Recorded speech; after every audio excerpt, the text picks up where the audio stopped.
Hi friends, வணக்கம். How nice welcome back to our channel. நீங்கள் எல்லாரும் எப்படி இருக்கீங்க? நல்லா இருக்கீங்க? இந்த நாள் எல்லாருக்கும் நல்லா இருக்கட்டும். இன்றைக்கி வந்து நம்ம ஈவினிங் ஸ்நாக்ஸ் பார்க்க போகிறோம். நான் வந்து Cadbury choco white choco chip வாங்கிட்டு வந்திருக்கேன். எவ்வளோன்னு பார்த்தீங்கன்னா 40 பீஸ் கொடுத்து ஃபாஸ்ட்டாக சாப்பிட போகிறோம். சரிங்களா? வீடியோஸ்க்காகவே நான் வாங்கிட்டு வந்தேன். சரிங்களா? கொஞ்சம் டிஃப்ரெண்ட்டாக இருக்குன்னு சொல்லிட்டு வாங்கிட்டு வந்தேன். டேஸ்ட் எப்படி இருக்குன்னு பார்க்கலாம். டேஸ்ட் ரொம்ப நல்லாயிருக்கு. சாப்பாடே வாங்கிட்டு வந்துருக்கலாம் போல.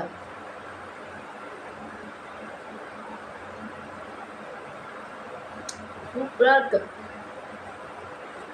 இன்னும் ரொம்ப அதிகம். பாருங்க,